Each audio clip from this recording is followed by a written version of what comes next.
Now that you've finished Module 2, I want you to think about the importance of perception in that chapter, because our self, in all of its forms, is informed by our relationships and perceptions that others have of us, right? We like to have our self-concept confirmed by others.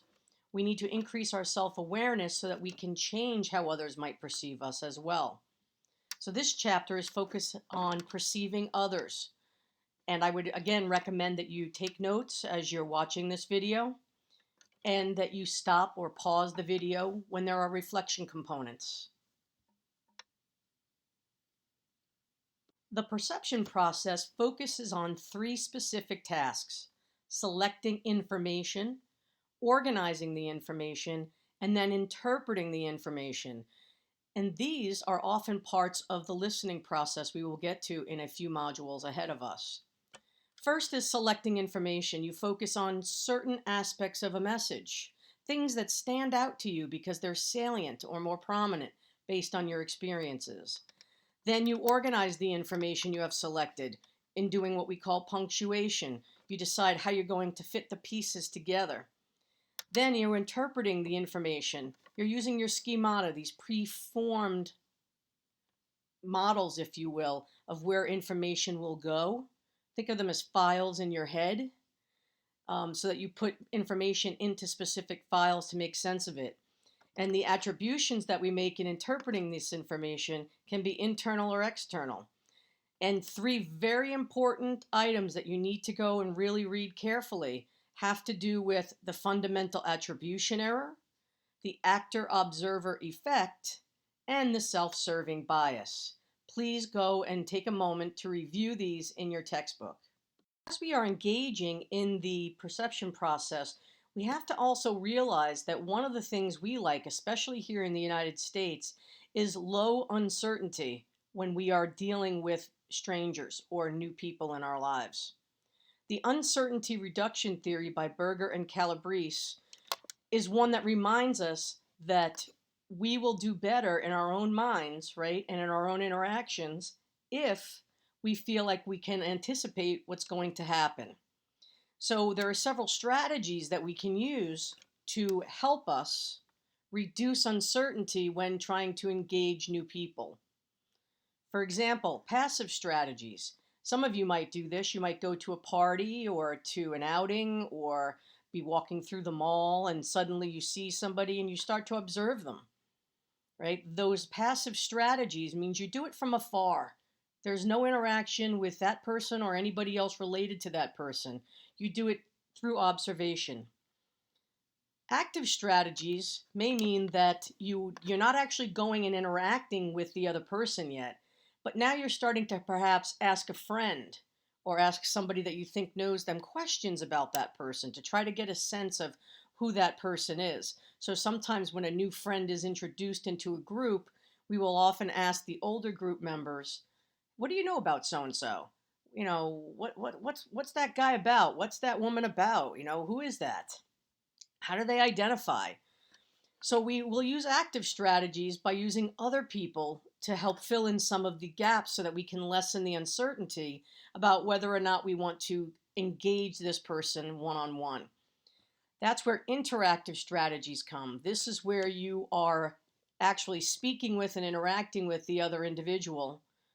And the more that you start to like the other person in the sense of wanting to become friends or develop a friendship or a relationship or whatever it might be, that uncertainty has been reduced because we've engaged in other strategies.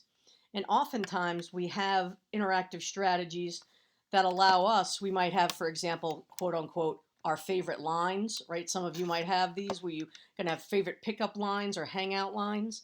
That's where this becomes important. But one of the key notions in this theory is that we don't like to be uncertain. We fear the uncertain. So we want to do our best to actually reduce that uncertainty. That's what we do. As mentioned in previous modules, there are important influences on our perception, on our sense of self, and on how we communicate with others. culture, gender, family, personality, and even more things that we're going to come across. The first is culture. One of the first things we do is we decide if somebody's an in-grouper or an out-grouper. The in-grouper are the people that we most identify with. We find many similarities with that person, and we want to get to know them better. And if we think that they're part of our in-group, we tend to view them more favorably. Gender's the same way. Personality is an additional component of this particular module because we have the big 5 personality traits, or what we call OCEAN, which is on page 75, that discusses how, or the degree to which, someone is willing to consider somebody else. So we have openness, conscientiousness, extraversion, agreeableness, and neuroticism. So I would like you to pause the video and go to page 75 to make sense of what's happening there. We also have a self-enhancement bias. What we like to do is enhance what we think is best about ourselves and say that that's what other people should be doing. And when we do that, we prioritize our own traits over others, which can lead to ethnocentrism and xenophobia as well. We can also generalize from the traits we know, which can cause much danger in our interactions with others and make people feel more marginalized. Implicit personality theories are a major part of this. So take a moment to review that section of your textbook. Impression formation is an important component of our perception because it involves gestalts. A gestalt is a general sense that you have of someone else.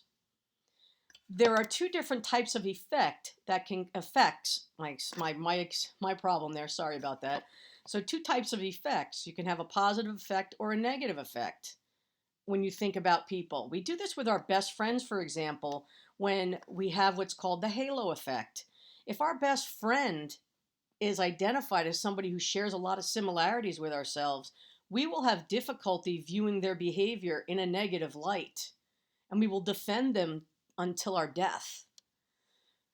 This causes many issues because nowadays, especially with all of the issues with systemic racism and sexism and so on, we are finding it very difficult to maintain that halo effect with some, for example, family members who may suddenly, we begin to recognize that their notions, their beliefs, their values, their actions are quite negative towards certain groups of people that you don't have. And now we then have an incongruence. So we have to figure out, do we want to keep the halo or adjust the halo? For those that we have a negativity effect, we have the horn effect, no matter what this person does, right? It doesn't matter. For example, I'll use President Trump as an example. There are people today that will say no matter what President Trump does, he's doing it for his own good, not for the good of anybody else. That man could turn around and do the best deed. He can run into a house and save 5 people. And if you have the halo effect with President Trump, you are going to view that negatively and find some way to say, well, he did it because he knew he'd get more media coverage, for example. So again, the halo effect is one that we use that says, hey, this is positive and I always see this person positively, and that's hard to break. So is our negative or horn effect, especially when it comes to the political system. Another way that we can make an impression is by balancing or weighing and comparing and assessing the traits we know as positive or negative. So I know what my traits are, and I say these are my top 5 traits, and that's what I want in a partner or a friend. And as I look at other people, I begin to assess how many traits they have. And at some point, I have to say how many of those traits align.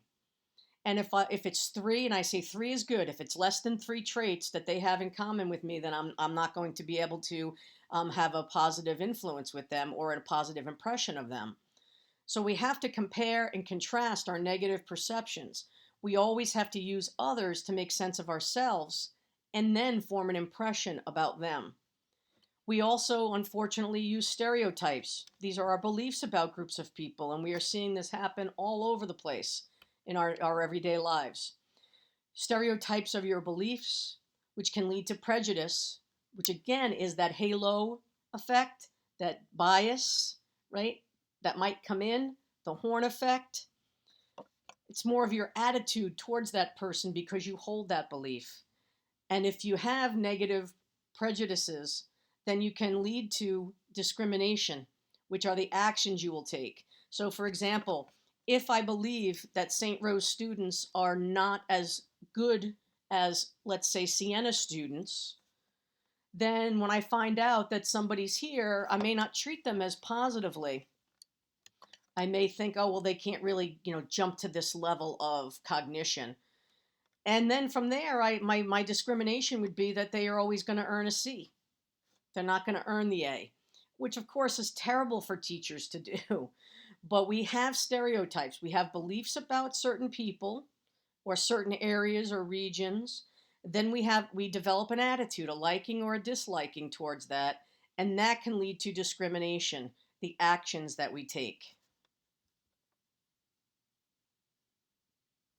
So now that you have a little bit more knowledge about how you make impressions, how your perception process influences that, how your culture, your gender, your personality, your family, and so on influence how you perceive others and how they perceive you, how do we improve our perceptions and become more aware of the types of perceptions we're making? Well, number one is we can offer empathy.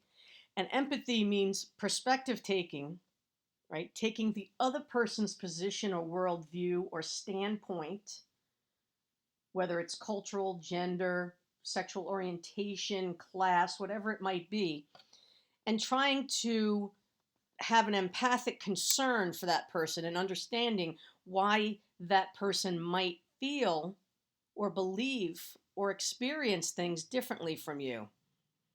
So one of the things you should do is take a moment to pause the video and take the empathy self-quiz on page 83 in your textbook. See where you are in terms of empathy. Remember, not everyone has a high level of empathy. Many people that are on the Asperger's autism spectrum have difficulty with empathy. I'm thinking here, for example, in one of my articles that I've written on the Big Bang Theory, I argue that Sheldon has trouble with empathy, right? And you see that in the Big Bang Theory with Sheldon. He doesn't really know how other people feel, but he's trying to learn that over time. So we debate whether or not he's on the spectrum, or if he is he more Asperger's or autism. Checking your perceptions is the second thing you can do. Check how you are punctuating the situation and people's involvement. Check your own knowledge. How do you know that? Where did you learn that from? Check your attributions, right? Do you really know that person, or are you making attributions based on your passive strategies or your active strategies? Check your own perceptual influences. What beliefs, right, values and attitudes have you grown up with or come to accept as true? And how does that influence how you interact with new people or the same people? And then always check your impressions. How did you come to that decision that that person is perhaps a good person or a bad person? How does it influence your halo effect or your horn effect? So take a moment to think about how your own self might influence how you might interact with, for example, me if you met me in person. Ultimately, when we're thinking about our perception process, we know that it's important to self-check, right? To reflect on who we are. But it's also important to do that in the moment, which is called reflexivity. We want others to see us as competent and ethical communicators. And so we want to do our part by trying to adapt our behavior, not falsely, right? Not for manipulation purposes, but because we want to have genuine interactions with others if we are truly trying to be interpersonal with them. So the ultimate result of perception checking is that others see you as a competent communicator, and that means you have work to do. We all have work to do on how we are presenting ourselves, whether it's in person or online. So I hope that when you think about your ability to empathize and you think about your own values, attitudes, and stereotypes about how you might see other people, if you can take a step back and pause and say to yourself, where did I learn that? How do I know that? Is that true? Ask yourself some questions while you're in those interactions, because that will help you have stronger, more ethical communication with people in the future.